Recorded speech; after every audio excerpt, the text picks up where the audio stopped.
For a brief moment, I want you to take in, if you can, as much as possible in one moment, the totality of your life. Now, I get it. You might be listening to a program like this to take a break from your life. But let's just for a second zoom out and take it all in. The whole expanse of it. Your childhood, your coming of age, your life now, your first heartbreak, your first love, the first time you were betrayed, the first time you made an amazing friend, this whole collection that is your life. Just feel it for a moment. The experience of being human, being you, being your world. There's one inconvenient truth about it, which is it's all going to end. You're going to die. And I can already hear some of my listeners and friends going, yeah, bring it on. I didn't ask for this mess. I get it. I'm with you at times in my life as well. I get it. But at the same time, it is troubling or comforting. But it is a truth none of us can escape. Not even the earth itself will exist forever.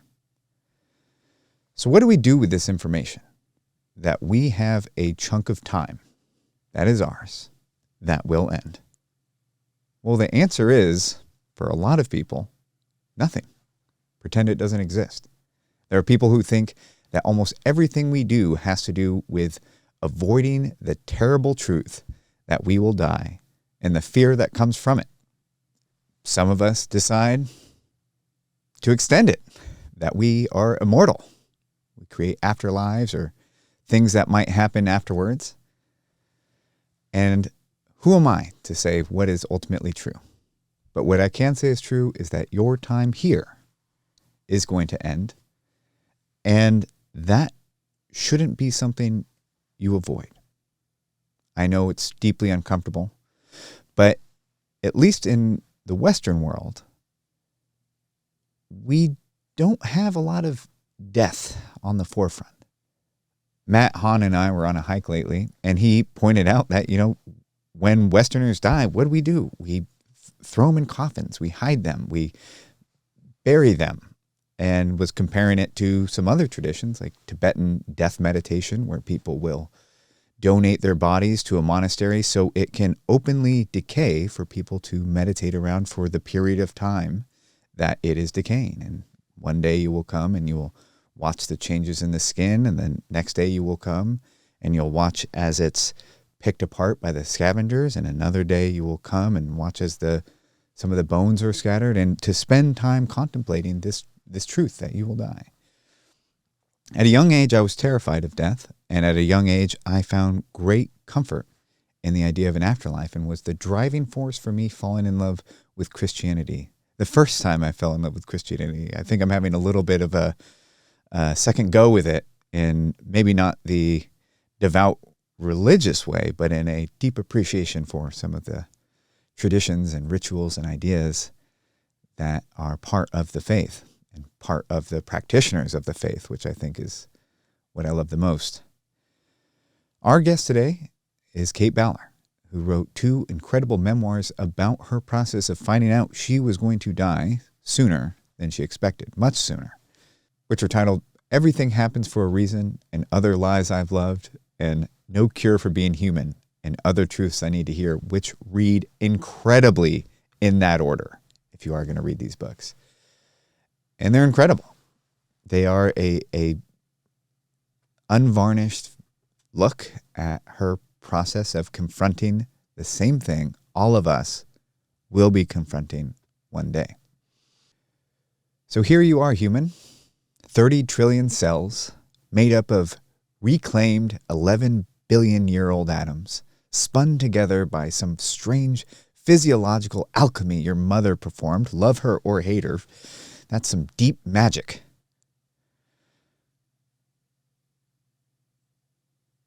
And you have a little bit of time. Thank you for sharing it with us. Here is my conversation with Kate Bowler. So Kate, thanks for your time. I really appreciate it. Oh, I'm so glad to meet you. I've been really looking forward to this interview. Not so for the prep, just to give you an idea, I read, I think, your 2 latest books. So, Everything Happens for a Reason and No Cure to Being Human. Yeah, the more recent one, which I would be a little horrified if you read, was my enormous history of women in ministry called The Preacher's Wife.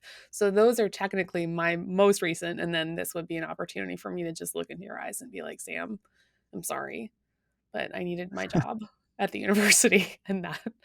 So, thank you.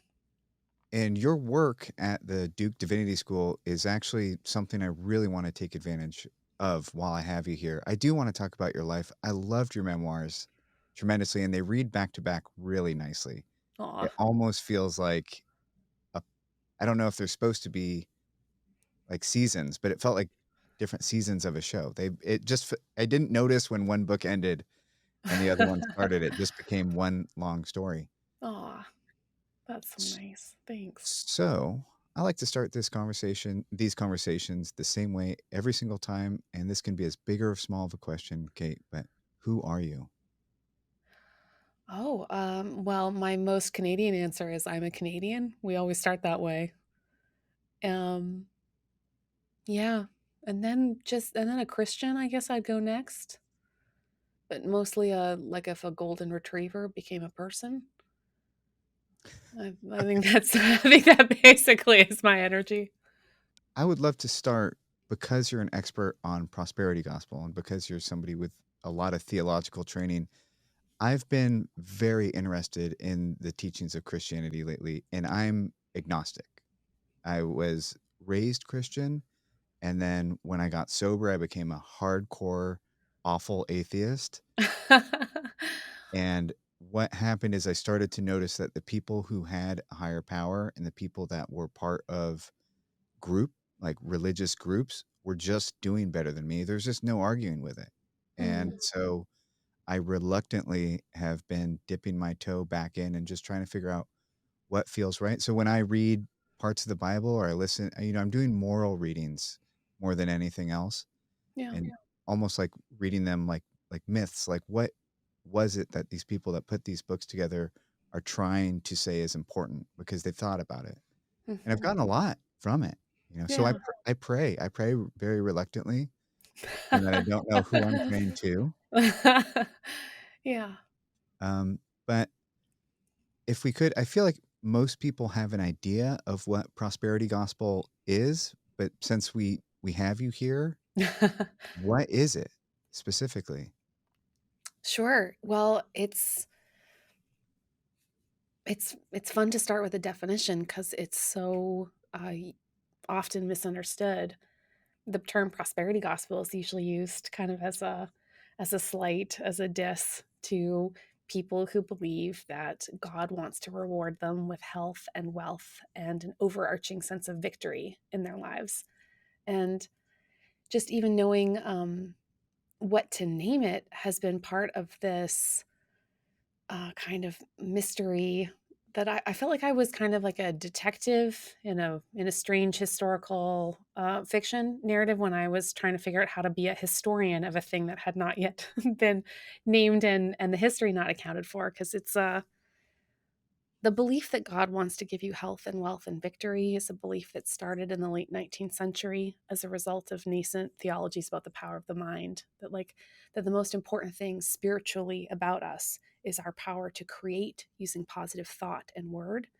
So, what began as a, a set of beliefs about mind power fed its way into early Pentecostalism and gained with it a sense of the supernatural, and that in all things in a Christian life that God could make you whole if you had the right kind of words and belief. So over the last 100 years, the prosperity gospel has been a loosely related set of enormous churches and televangelistic TV networks and now social media personalities who are there to give you the tips and tools and techniques to let you prosper where other people might fail. And so does it in your estimation, does it come out of the revival movement? Is it a It uniquely American the thing? engine, Yeah, well, oh, it is the most American, Sam. It could not be more American. It's it really is comprised of four major strands. One is the American dream, this aggressive, individualistic, bootstrapping belief, so important to the since the founding of this nation that that any American with the right attitude and hard work can prosper in this country. So the American dream, its belief about mind power, that's a strand we call New Thought. Later, just kind of Oprah, but it's this deep metaphysical tradition about the power of the mind. Then it really grew up inside of Pentecostalism, early 20th century, mostly healing revivals. And then the last piece is this very psychological, therapeutic gospel that we're all a part of, which is that we answer questions. Instead of I argue, we say I feel that, which is that we have an overwhelming, therapeutic culture that believes that all religion should inherently be good for you. All beliefs should be good for you and be able to be rendered instrumentally, like as tools in our life. So those are the kind of four strands that kind of weave together to be this like thick rope of the prosperity gospel. But I mean, it wouldn't be it wouldn't be anything if it didn't have all four. I think. And so is it a response to the existentialism or the self-reliance that the secular world was going through? Is it a way for the church to be relevant and to kind of meet people with what they're interested in, or where do you trace I it back usually to? think of it as a spirituality of the city, that it grew up inside the rising inequality among the very rich and the very poor, the very first millionaires and billionaires in this country, that it became kind of a de facto theology of luck, what makes some people rise and other people fall, and that really could only happen inside of an urban environment in which people were surrounded by some people who seemed like they had it all, and then so many who had nothing. So the prosperity gospel around the world tends to thrive where there is a tremendous amount of inequality, and that's certainly how it started in the rise of the first big cities of America. And this was your work way before your life got turned on its head. This was what you dove into for Yes, 10 I 10 years was before. but a child nerd, Sam. I was just a young nerd roaming the prairies of Canada, searching for a an intellectual topic. I'm so obnoxious about being Canadian that's sort of how it started. Was I saw this enormous megachurch, which I didn't understand what a megachurch was. I thought it was a factory that people were pouring out of on a Sunday morning in my hometown of Winnipeg, Manitoba, and I couldn't I couldn't understand why Canada, Winnipeg, no less, just this wonderfully dumpy city of the prairies that I'm so proud to call my home, was home to Canada's largest prosperity megachurch. So it began with a sense of car accident wonder and condescension and skeptical curiosity. And then and it was my entire 20s. I ruined every family vacation. I wanted to understand what puts people in the pews of like a big story about winners and losers. And at the time, I didn't really, I guess, think of myself as either a winner or a loser, but just kind of an observer until, of course, I was like a loser in the game of luck. And Right. after that, I couldn't see it the same way again. So just to cue the listener in, so everything happens for a reason really starts with your cancer diagnosis and prognosis. Yeah. And you were 27 at the time? I was 35. Oh, 35. Okay. I just had a little baby. I'd like finally gotten my dream job. I was kind of finally like a full adult in my own eyes that had a plan and like a trajectory, and that feeling of like wind at my back for a second. And then, yeah, and I was the world's expert in the history of the idea that you can always fix your life. And then I was like there's always like the person whose life explodes. It's sort of everybody's first go around of like, oh, didn't you hear about blank? And then Yeah, all of my a life sudden, explodes often. I have really severe mental illness. So 2019 to midway through 20, well, let's see, all 2019, 2020, I thought I was dying. I had some oh, psychosomatic, so I was in the hospitals getting the blood work, and it was like, yeah, I'm somebody who frequently self implodes. And so now I have, somebody working with me who helps keep the wheels on the bus. yeah. But I can relate. One of the things, I guess, what I'm getting at is before we jump into talking about who you are now, I loved the glimpses I got in the two books that I read of your upbringing and your foundation that came into this. And so I guess what I'm trying to capture is, could you tell us about the like, you spent so many years studying divinity and kept your faith, which is not always the case. I know a lot of people who went to seminary and lost their faith. And, and what what was your relationship to Christianity? What was your upbringing that came in and said, "Hey, this is worth preserving. This is what I love dearly, and this other thing is missing the mark." Mhm. I guess in some respects, I had like a very, very religious upbringing because I was surrounded by so many kinds of Christians and predominantly adorable cheese eating Mennonites of the prairies, just And affronters Mennonites of. are electric Amish, right? They are, Their they cars would are, hate that. They would hate that, Sam. They would not disagree. They're like a Amish and Hutterites and Mennonites and all kind are considered sort of like the children of the radical Reformation of the. So they're like usually what they all have in common. They're kind of like theological cousins. Is that they're typically communal in thinking. They prize usually pacifism, simplicity. They have an over and againstness with the state, so they're not typically like the first to run for political office, or because they're for the most part deeply suspicious of the claims that the state makes on the individual. And I kind of have always liked all of those things. Canada doesn't have what we consider like a civil religion, like the sense that God has set apart our fine country for special divine purposes, like Americans do. And so I grew up, in one sense, with Christians everywhere. And then at the same time, knowing that I belonged to a very secular culture in which my faith was a choice that I was making, but was not something that I was going to be congratulated much for.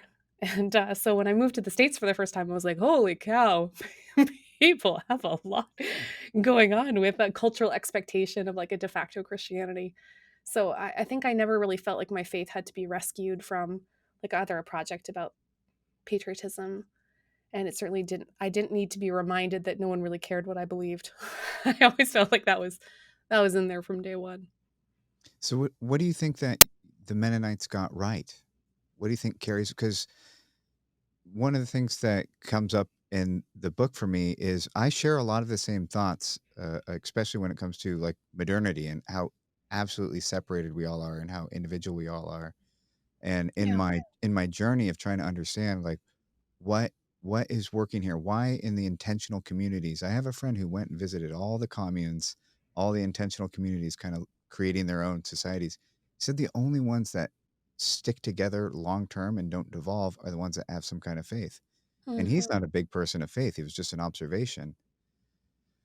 And another thing that I learned is the kind of, I guess, what uh, Martin Luther Martin Luther King called the holy community, and the purpose of lamentations, and the idea of that, when life is coming, when things happen, which life will come, and children will die untimely deaths, and your friends who don't seem to deserve it will have horrible things happen to them, and Mhm. the idea that there's more than the individual. And I think that is something that you're describing in the communities you grew up with. And if you could tell us about that. Yeah, I love all those things that you just mentioned, Sam. I love a sense of corporate responsibility that people can have for one another. Growing up in a Mennonite church full of delightful oddballs, but who are deeply, deeply faithful, there was the sense that they felt like they had assigned themselves to help raise me and launch me as a person. Um, they have let me play every terrible cello anthem when they pass the bucket around. I mean, they let me become with a very high tolerance for each other's humanity because they expect that they're in it for the long haul. Um, Mennonites are wonderful at having like a communal sense of success and also just at suffering together, in part because they have such a long history of imagining themselves as a suffering people, the ones that are probably going to be kicked out by the state and have to start again. And that's really true of a lot of the like, theological kids of the Radical Reformation. But they were wonderfully practical in their love. Just the first people to sign up to give me $60 to help pay for college books or to bring me food when I was sick. But like very practical, concrete, low glamour. They're like the ultimate lo-fi faith, which I just, after having spent so long in mega churches and places with enormous like fog machines and pyrotechnics, spiritual pyrotechnics, I've come to really appreciate that sort of faith more and more, especially as I suffer. And how do you think us more secular folk can incorporate some of that wisdom? How do we build communities that actually do that? That Yeah, act like I think one of the things that I just noticed this a lot about Mennonites, that they have really low expectations for um, like they have a maybe low expectations, not the way to, no, it's low expectations. They're just not expecting perfection from one another, so they're not going to be that disappointed. They keep it on an even keel. And some of that is masking their own feelings, which they are really experts in a way that we might not always think is healthy. But they really do expect to be neighbors over the long haul. And so I think, in a way, not expecting perfection from each other, not imagining that everybody's going to love each other's, just cherish each other's personalities. That interdependence sometimes means lowering the bar, which means, I mean, I think part of the loveliest bit about that to me is that if everybody does a little bit, it really does make life bearable. So you don't have to be sort of the heroic friend. Everybody could just pitch in a little bit. It's very sort of um, potluck style kind of love. And none of it's very glamorous. It's like, here's the garbage thing I had in my fridge and I made it for you. Hope you like it or don't, but I did make it for you. so here's a challenge for you. In your 10 years of going to these mega churches and studying this other prosperity gospel as you call it, what did they get right? Oh, I love the prosperity gospel. I guess that's was a real surprise to me. It took me a few years to realize um, the courage in their faith, the delight they took in expecting things from God and from faith. If Mennonites have low expectations, prosperity gospel has sky high expectations. And it's easy to make fun of the person who believes, God is in every empty parking space kind of thing. But a few years into just having a lot of prosperity friends and people that I'd interviewed, I came to really value the delight and wonder that they took in feeling that God loved every part of their life, and God thought every part of it was meaningful. So does God care that they get that promotion, or that that kid comes home, or that they felt beautiful today? I mean, there was such a I looking at the long history of the prosperity gospel, so often it's been adopted by groups that have been marginalized. It's because it gives them such a strong sense of being cherished. It's partly sometimes what material prosperity does for us. Like, I'm just thinking of some of the 1920s and 1930s inner city prosperity gospels. you'd have these prophets with, giant mink coats and elongated nails to prove that they would never do manual labor. And in all of that, it could be seen as absurdist in one way, but in the other, it was about displaying the dignity of a black body, and and the kind of celebration of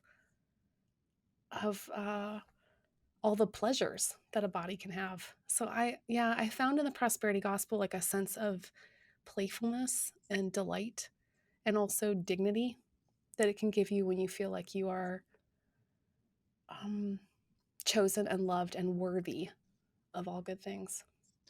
I have a strange, like, anecdotal personal relationship to the modern evangelicalism and these megachurch societies because I know a lot of refugees. Like a lot of these Mm, refugees who left these communities have just come into my life and become friends of mine. And there's always this funny dynamic where they're telling me about all the stuff that was wrong with it and that it was terrible. It was not affirming of LGBT, and that's important to me because I'm not what most straight people would call straight. And but at the same time, they made it past their they made it into their 20s before they ever did drugs, or yeah, before they yeah. ever um, kind of entered some and there's this what I can only describe as kind of like that Christian love.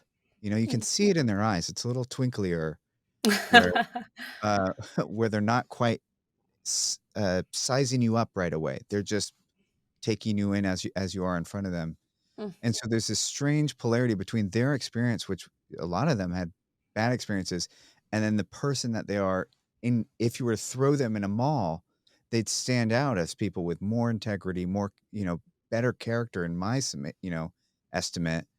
mm. And something about it has It's lovely. produced that, but I'm not sure if it is the teachings in the church or if it was the odyssey of escaping the church, but there is something there. And the one thing I deeply appreciate is how much work goes into the young people. I mean, the productions of these concerts that were completely dry, no drugs, no alcohol, but the music was fantastic and the gatherings frequently where me on the, West Coast California hippie town, there was nothing for us, Kate. There's Mm, nothing at all for us. If you mhm. wanted to have fun as a kid, you skateboarded or you mountain biked, but there was no adults putting on any production for us. Yeah, And yeah. we all ended up drug addicts, nerds and jocks and just classic drug addicts like me. We all self-initiated ourselves because there was no real community. There was like adults floating around, but it was certainly not what I see my friends who have come from those upbringings. It was nothing like that. There was no Wow. multiple adults gathering together to make something for the kids, to make the town be something for the next generation. Yeah. And Yeah. and so it's strange to compare the two. Yeah. Yeah, it's one of the weird advantages of subcultures, right? Is societies made inside other societies where they imagine difference. And like in Canada, Christianity is a subculture because it doesn't have, it doesn't assume mainstream acceptance. Here in the United States, evangelicalism has been so big that it was able to create its own separate world. But one of the advantages of subcultures is sounds like exactly what you're describing, Sam, is that there are inside worlds of worlds. You They take all the responsibility for making the community that they want them to live inside, that they build high walls, but inside of it, there's like a very high degree of like curation and careful attention.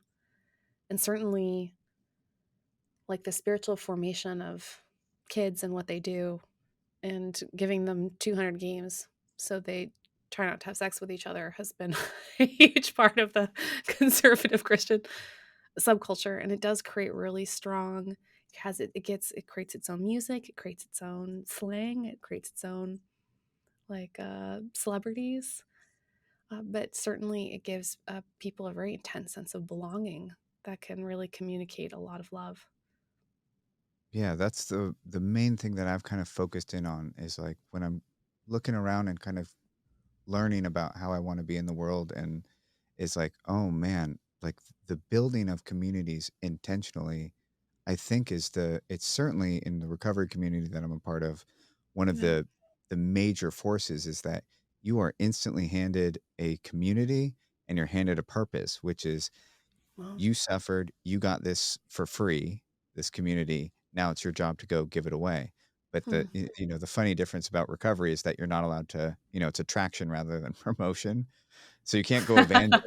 Right, right, The right. the I whole hadn't the thought whole about thing that. yeah, the whole thing is Yeah. like you're supposed to carry yourself in a way where people go, "Man, what's going on with you?" You know? Yeah. You're If you different. don't mind me asking, I'd love to hear more about like the qualities that you love inside that community because that sounds really It's beautiful and distinct. it really is, and I've been thinking about how to bring that to people who don't necessarily enjoy meth or alcohol like I do. But, I mean, one of the great breakthroughs is that the reason why it's really lasted 80 years strong is that there was an Oxford group that started before the 12 step, and that was Christian based. And what made 12 step different is that you had to have a higher power, like most organizations, like the Masons and stuff require that too, but it could be one of your choosing. Hmm. And it did not have to be a personal god. It did not have to be an omnipotent god. It could be the moon if you wanted it to, or it could be the group of drunks itself. So I think that the idea of there was there's kind of a forced calling to something bigger than yourself. And I think that in the world that we live in now, it's really isolated. A lot of people don't know their neighbors. The people who you would call an emergency are probably not, they're Yeah. like your friends across town or something. They're not the people next to you. And to meet regularly, I think is incredible. One of the Yeah. the things I miss about being a practicing Christian, whoops, which maybe I will be one day, I don't know. But one of the things I miss is the regular gathering. And I think magic happens when you gather people, Yeah. not just I mean just almost by itself because for instance, if you're a carpenter and you're doing lousy work to people in the community, you have to show up on Sunday and look everybody in the eyes. And Yeah. everybody, including you, have to confront the fact that you charged too much or that you did shoddy work. And so there's this constant having to reintegrate back into the group after what you have done. If you've carried yourself well, if you've been a man or woman or person of integrity, and that's something that the recovery community does regularly is that we meet regularly. Even if you aren't obsessing about drinking or using, we Hmm. still meet regularly. It says in the literature we read that we meet regularly so that newcomers know where to find us. Yeah. But at the same point, um, and it's a program of deep personal responsibility. Mm. It's very different than I would say talk therapy. Like is today, where it's very much about hearing what went wrong to you and being very compassionate of that. The follow up that your mentor given, that you pick will say to almost everything you tell them is, "Okay, what's your part in it?" And you go, "I am truly a victim here." And they'll go, "Yeah, that sounds really hard. What's your part in it? Is there?" And it's kind of always, and it can get turned on its head too. There's a shadow side to that, but and and another thing that I guess it shares with Christianity is that it's built on the idea that humans are totally imperfect beings. Mm. We're a room full of junkies and drunks who, for me, I was pretty much high and drunk from 12 to 22. I showed up as an adult. My mother wasn't talking to me. My friends weren't talking to me. I had no money for rehab. This group of people was there and they taught me how to be an adult. And Mm. eventually I get my mother back in my life. I get most of my friends back in my life. But that Yeah. So I think it really has to do with the gathering. I've been reflecting lately on, there's like this kind of truth, which is that people don't really change, you know, and like if you're expecting your spouse or your partner or your kid to like radically change, you're missing out because the thing that needs to change is probably your perspective. Mm. But in my own life, I have this radical example of a psychic and personal and spiritual complete shift, 180. And it's, if I compare that to my New Year's resolutions, I don't have that. I Mm. don't do my New Year's resolutions. If I am Yeah. resolved to work out every single day, I might get 3 months of a good manic drive or 6 months of a good manic drive, but I kind of settle back in. And I think it was the group. I think it's when you do things in group, there's more of a transformative element to it. There's something that Yeah. allows it to happen. Your shitty ideas and your lofty goals get edited pretty quickly, I you mean, know? how dare you, Sam? I've got Yeah. really great ideas, and I have great ideas too. But when I'm part of a group, people might remind me, "That's not sustainable. yeah. That's a really bad plan."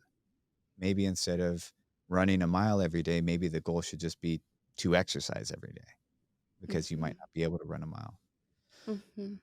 But that's what I've Yeah. gotten out of groups, and it's really, I mean, when I think about what on earth do I wanna do here during my time, I'm very time aware, as I'm sure you are too. Like, I write down in my journal every single day what day of my life it is. Today is day 11,838 of, Nice. hopefully projected 30,000. That would take me to 82. I eat healthy, I feel like maybe. And I'm aware that, and that's kind of based on the average lifespan of a human being, so I have no idea what's gonna happen to me. But I'm aware first and foremost that, I am an earthling, you're an earthling, but we really belong to a time. We're temporal beings. I belong to 1989 to maybe 2071, and that's my my chunk. The earth is gonna be here long after me, it was here long before me, and we belong to our times. What I want to do with my time is figure out a way to share what I've gotten a piece of, which is that this hyper individualism isn't working. It Mhm. really isn't working. It definitely isn't working for me, and I know it's not working for a lot of people, and that we aren't ending at our fingertips. This idea that it's like people take to me, it feels like people take too much credit for them. It's like you didn't Yeah. design your consciousness.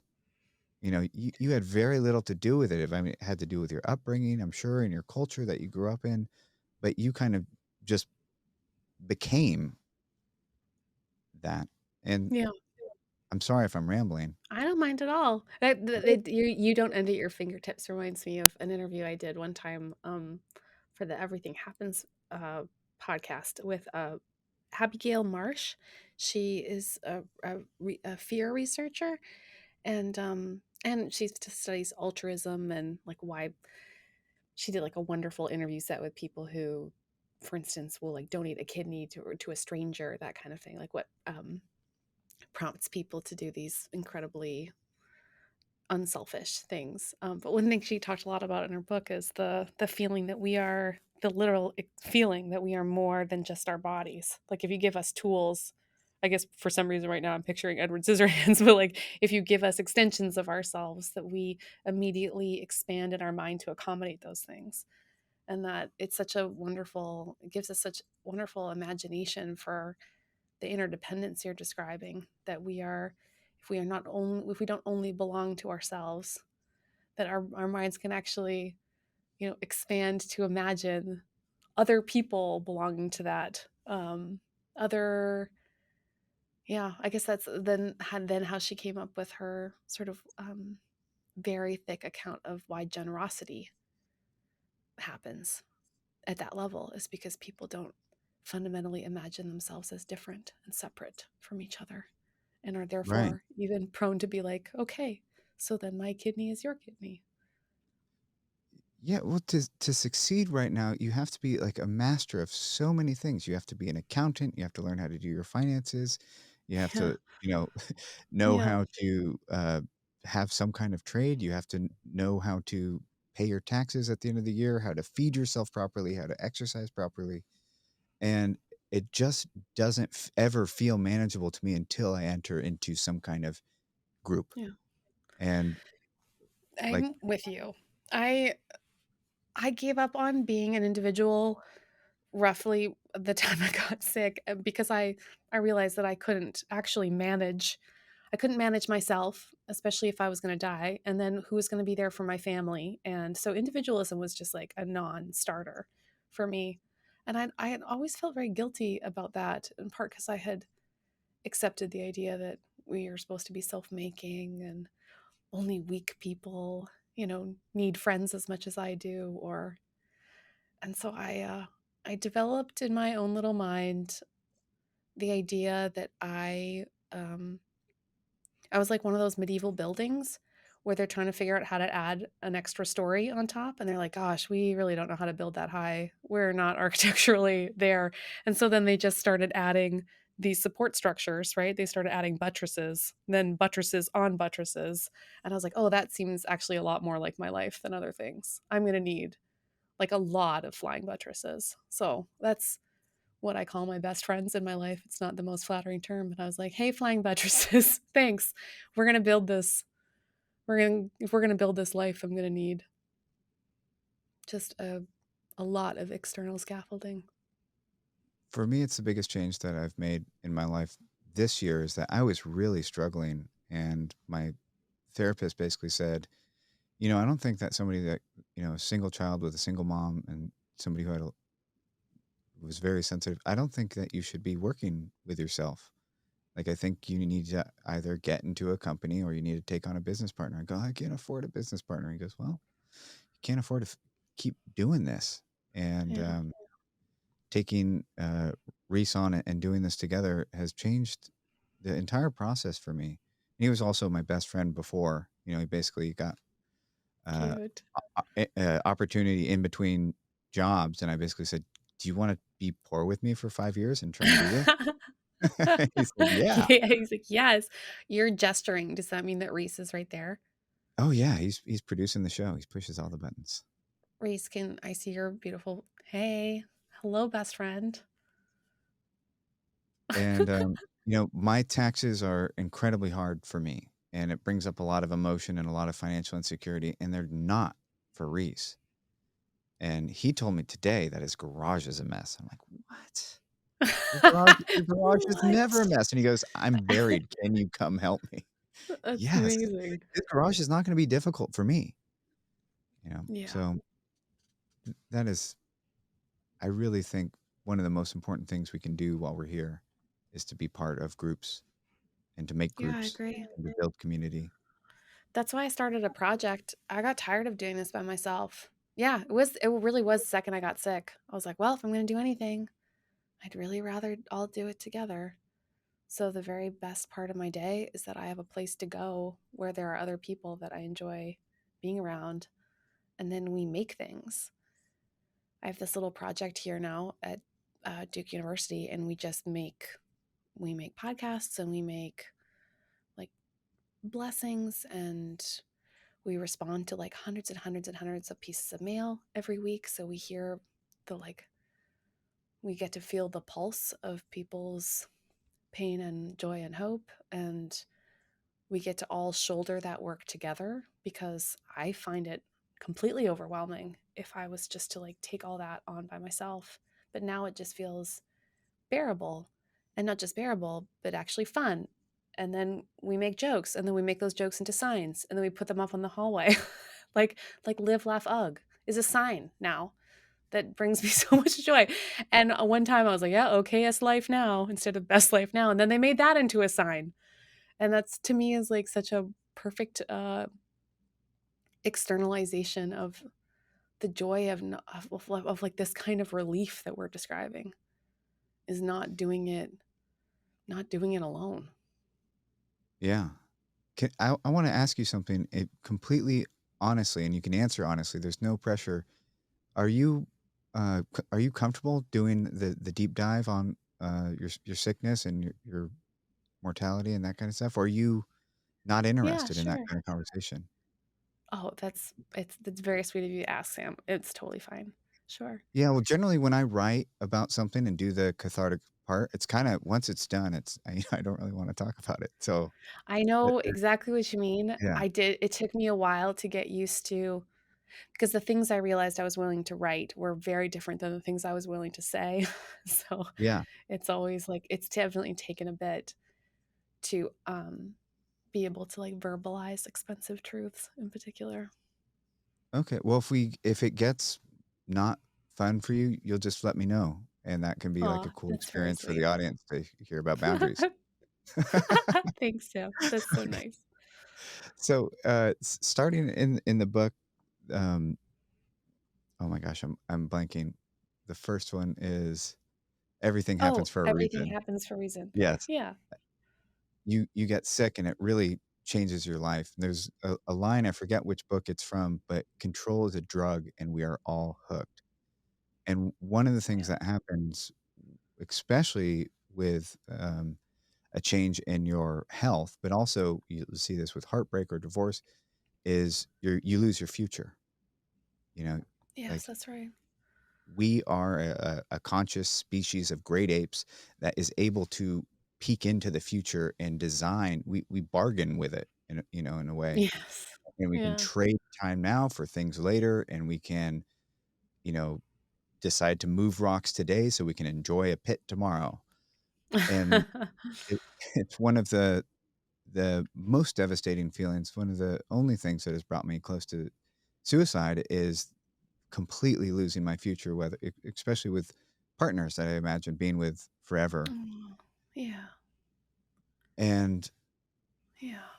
one of the philosophies that comes through in your writing is that there's no cure to being human. That's the biggest market in the world is the cure to our humanity. It's the number one thing people are selling. It's the reason why you bought that reading chair that's too expensive is because if you bought the reading chair, you Then would I'll read more. read. I Yes. sure would. Yeah. Yes. If Exactly. you if you buy this new piece of gym equipment, you'll be this person. And the it's the great palace lies that if you only blank, you could love yourself. If you only worked out more, you Mhm. could love yourself. If you only own the right equipment, you could do these things. And, Mhm.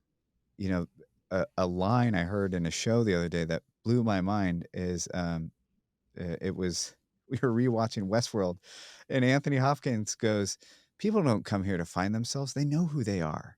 They come here to get a glimpse of who they could be." And I just thought, that's so perfect.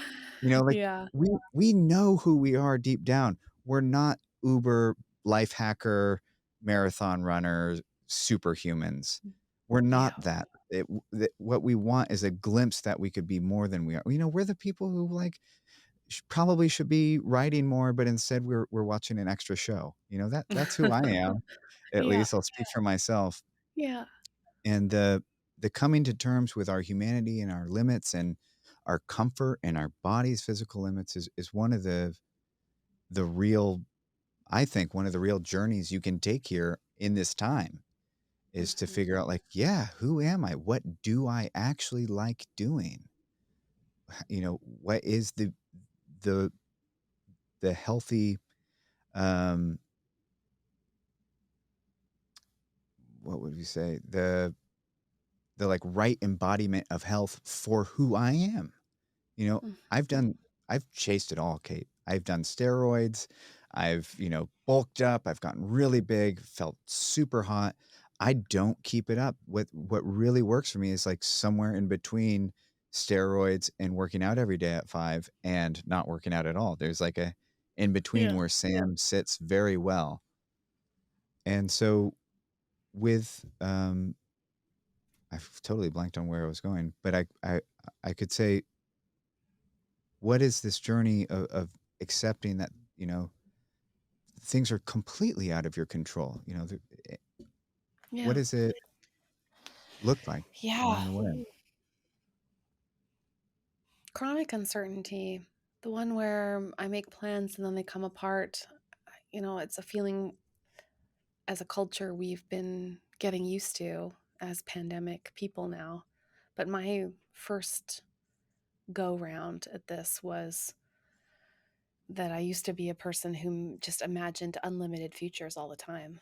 And I was so specific about it. I had this really clear image of what I thought my life was going to be like. And I had been racing toward it for my whole life. I had these two professor parents, and so I knew exactly what academia was like. And I didn't expect it to be more than like a solid lower middle class, but was I going to be excited about some gargoyles? Yes, I was. Did I imagine a turret, that at some point I'd build a house that had a turret? I sure did. I thought I'd have all these really grateful, very excitable graduate students, and that I think I thought that I have 7 books, and this feeling of just devouring ideas forever. And then when I was diagnosed, uh, it all happened very suddenly. And it was as if like the future was a language that I didn't speak anymore. And I didn't even notice how much we all spoke it like our mother tongue every day. You know, oh, in the summer, Al, hey, maybe you could.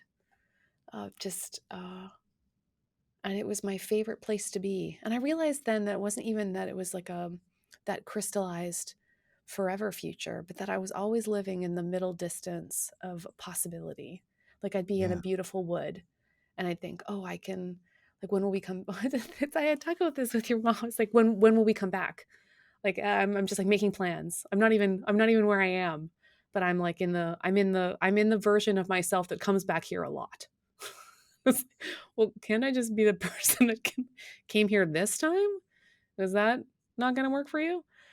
I was always somewhere else that hovered without landing. And then I was given 2 to 3 month scan intervals, which meant that I would enter a clinical trial where I would get a drug that would only be guaranteed to me for 2 months. And then I would get a scan again. And then if the tumors stayed still or shrank, then I was allowed to get another 2 months. So I really had to practice, regardless of how much I wanted to learn that incredible lesson, but I had to practice living 60 days at a time for years. And that did some good things mentally, and it did some really kind of awful things mentally. Because chronic uncertainty is a strange and slippery creature. I mean, like, you were talking about taxes. Like it's a perfect example. It's like there's some future planning you have to do in order to stop living in hypervigilance. Like you have to imagine that you're the kind of person who's going to be alive to file said taxes so that you can keep your receipts today. We're always making some kind of adjudication about the future. So I realized that hyperpresentism was bullshit. and that I was never going to be able to entirely live in the present, nor was that preferable. But that I would have to abandon the endless, exhausting futurism that I had spent 35 years like carefully cultivating. So I guess that's a lot of what I've been thinking about over the last couple years and writing about is what is a different relationship to the past and the present and the future than the one I was, so invested in. And part of it now, I guess, is that to me, the past is a place that I can go to for unforced gratitude because no one can make me make a gratitude list. But it's a What? place oh my gosh, I'm so over gratitude lists. People always say be grateful when your life is so horrible that they really want you because they want you just like add up smaller and smaller increments. And it's often another thing people use to say that it's not so bad when it is in fact unbearable. Right. So I started thinking of gratitude or the past as a way of remembering beautiful things, especially beautiful surprises, something I couldn't possibly have concocted on my own. And then I say, thank God that's already mine. It's already mine. And And that gives me a way to be, it's a way to feel like I received a present. Yeah. how would you describe that balance you're talking about between I agree that the people who are like, just live in the present and we're gonna personality lobotomize ourselves so we seem spiritual, but we're like the least Mhm. interesting people in the world. Um, but like that's not it. There is a balance between them. And in the chapter of your life you're in now, how would you describe that dance of finding that zone Yeah. that feels Yeah. right? 'Cause I'm somebody who loves working. I love it. I love the feeling. I worked all the way through cancer. I wrote books in waiting rooms. I love it. And part of that has been because I got the gift of being able to do exactly what I'd hoped that I could do. And that was almost taken away from me. So I feel so grateful that my brain can swim away and be somewhere, especially when my body is in pain. That has been so. I've even just the elasticity of the present feels like a little more dynamic to me than it did before. That you can be somewhere, like for instance, getting blood work and having to sit in the cancer center, but that you can also just be somewhere else. As you can go somewhere with your mind. You don't have to stay exactly where you are. It's okay. You're not always missing something. That we borrow from the past and the future all the time for good reasons, protective, loving reasons. And and that it's fun to make plans. So I've come to just I love the future, but there will be no bucket list, no collective set of experiences that are ever going to feel like enough.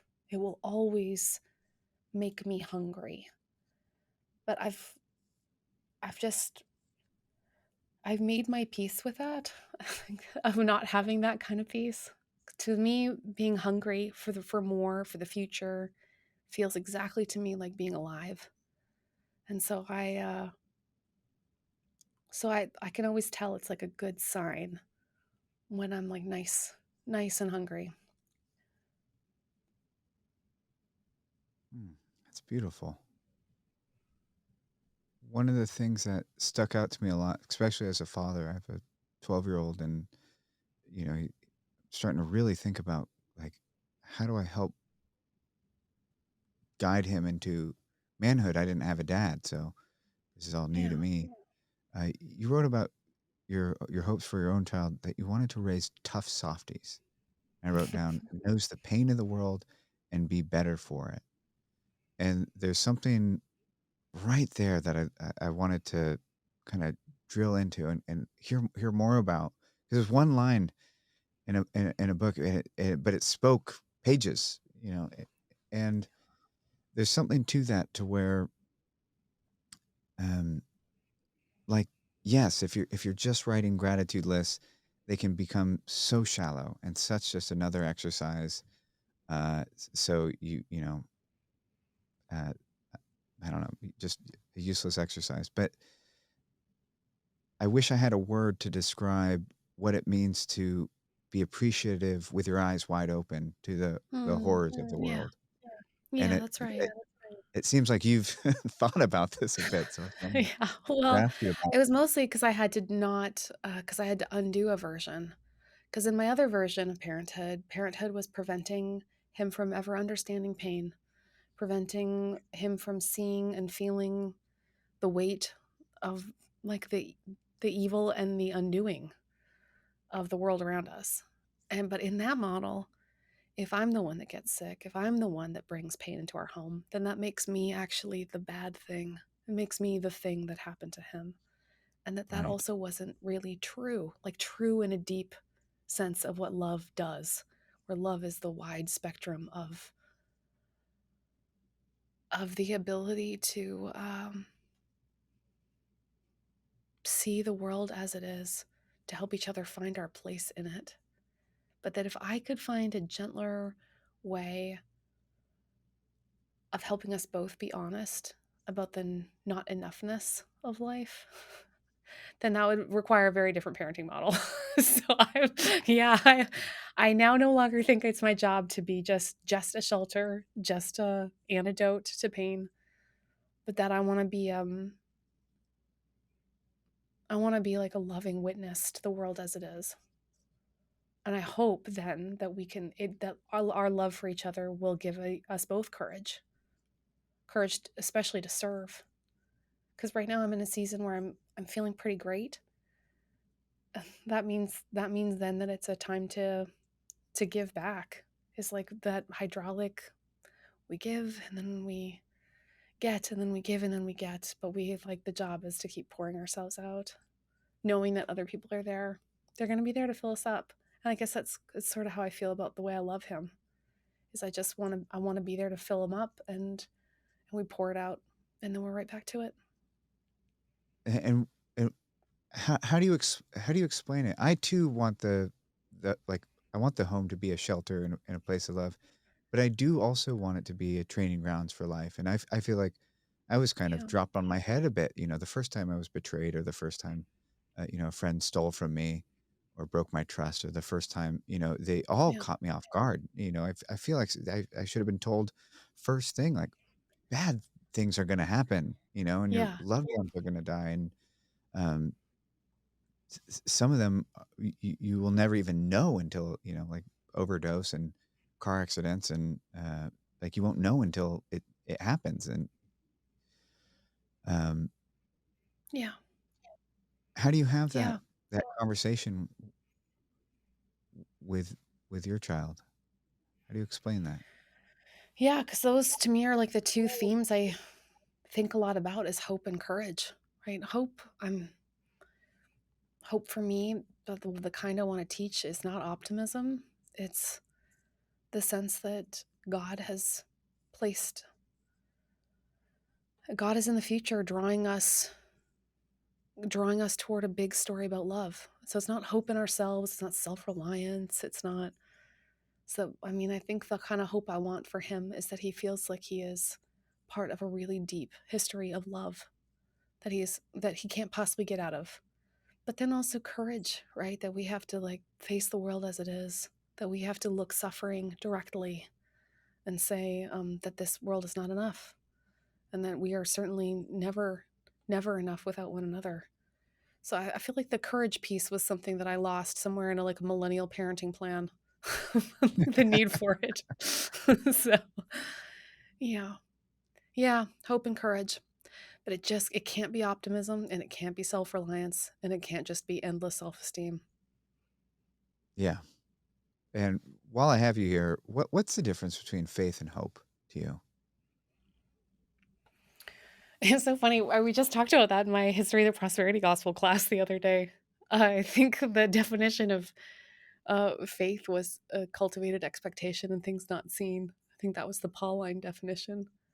I guess I always imagined hope, though, fundamentally as well. I mean, the most Christian, most like Christological answer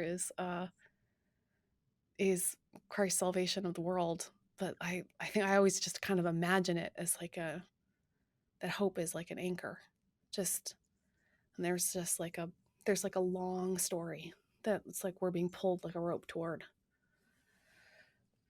Yeah, but I don't. All I I'm like better in the negative. Faith, as it turns out, is not in the place where we started. It is not positive words and thoughts affirmed out loud. It is, I think, a cultivated expectation in a truth that is not of our own manufacturing. Hmm. But man, I'm not Yeah. a biblical scholar. Wouldn't it be nice if I was, Sam? Well, you're at the School of Divinity. I expect, some No, good I roam the answers. hallways asking questions like, "Am I allowed to feel this way? What's going on with me?" And you've been incredibly generous with your time, so I won't take up too much of it. But if I were to hand you the phone right now, and on the other end was you when you first got diagnosed, what's the message that you would want to send to that person? Well, it wouldn't be "It's all gonna be okay," because that's because that's not really what I'd need to hear. I think it's such a hard question because there were times when I needed to save my own life. Advocacy. I mean, there's some moments in the last couple of years where I have saved my own life by using my healthy outdoor voice, but most of the time it was that I needed other people to save me. So I think I would just say, don't do it alone. Thank you for your time, Kate. Sam, lovely to meet you. Lovely to meet Um, you. I don't entirely understand the geography of California, but when I do, I will come say hi. Thanks for listening to the How to Human podcast. As always, we'd appreciate it if you wrote us a review on the iTunes store. And please, if you'd love to join us, you like this type of conversation and would like to be a part of a conversation like this, follow us on Patreon. Go to patreon.com/howtohuman. Sign up for the book club, and I'd love to meet you. It's a pleasure to get to know more of the listeners and people that enjoy these conversations I enjoy having. So until next time, have a great day.